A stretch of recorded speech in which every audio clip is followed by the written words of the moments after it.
আমি রাস্তায় চলতেছি, রাস্তার পাশে দণ্ডায়মান একটা খুঁটিতে সতর্কতামূলক একটা চিহ্ন দেখলাম, লেখা আছে সামনে সরু ব্রিজ। সরু ব্রিজ দেখছি, আমাকে সতর্ক হতে হবে।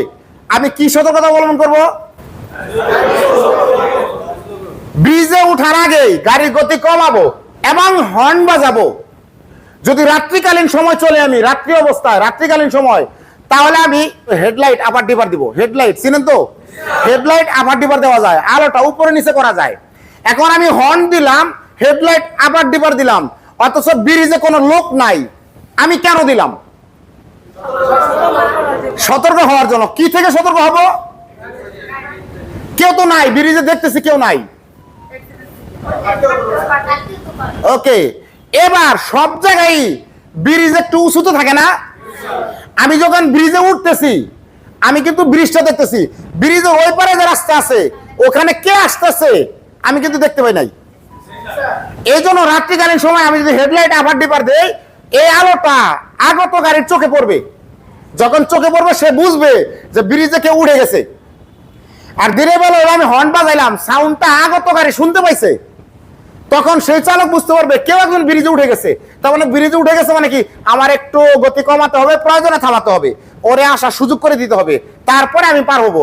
কারণ যেহেতু এখানে সরু ব্রিজ, দুইটা গাড়ি ক্রস হবে না, দুইটা গাড়ি ক্রস করা যাবে না, এক এক করে পার হইতে হবে। যে আগে উঠে যাবে, যে হর্ন দিবে, যে হেডলাইটটা আবার ডিপার করবে, তার প্রায়োরিটি আগে, তার অধিকার আগে। এবার দুইটা চালক, কেউ হর্ন দেয় নাই, হেডলাইট আবার ডিপার করে নাই, দুইজনই দুই সাইড থেকে ব্রিজের উপর উঠে গেছে, ব্রিজের উপর উঠে গেছে। এখন এখানে ক্রস করা সম্ভব না, কোন একটা গাড়ি ব্যাক দিয়ে পিছনে যেতে হবে। এখন ঢালের থেকে ব্যাক দিয়ে পিছনে নামার সময় একটু কষ্ট বেশি হবে না? এই কষ্টটার জন্য কোন ড্রাইভার নিজে ত্যাগ স্বীকার করবে না, কেউ নামতে চাবে না।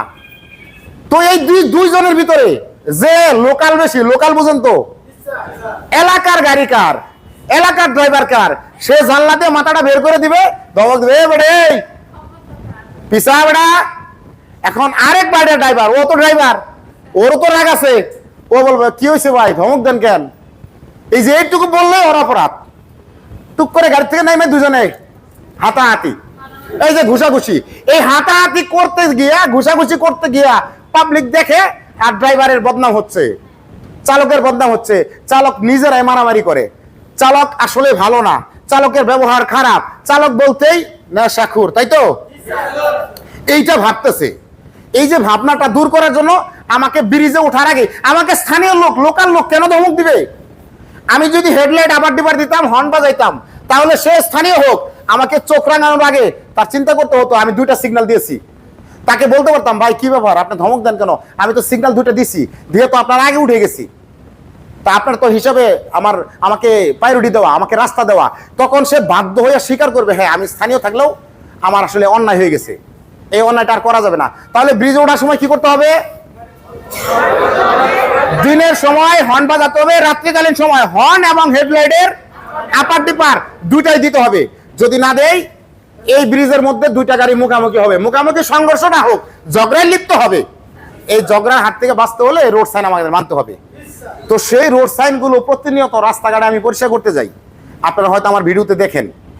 যদি এ ধরনের কোনো ভিডিও আপনার চোখে আসে যে একটা রোড সাইন পরিষ্কার হচ্ছে, বা একটা থিওরিটিক্যাল ক্লাস হচ্ছে, পরিবহন সেক্টরে কোনো লেসন দেওয়া হচ্ছে, একটা অনুরোধ করবো, প্লিজ ভাই আপনাদের ভিডিওতে একটা লাইক দিবেন এবং গঠনমূলক একটা কমেন্ট করবেন, সাথে সবাইকে দেখার জন্য, সাধারণ মানুষকেও সচেতনতার ভিতরে আনার জন্য, সাধারণ মানুষকে একটু সচেতন করার জন্য এই ভিডিওটা শেয়ার দিবেন।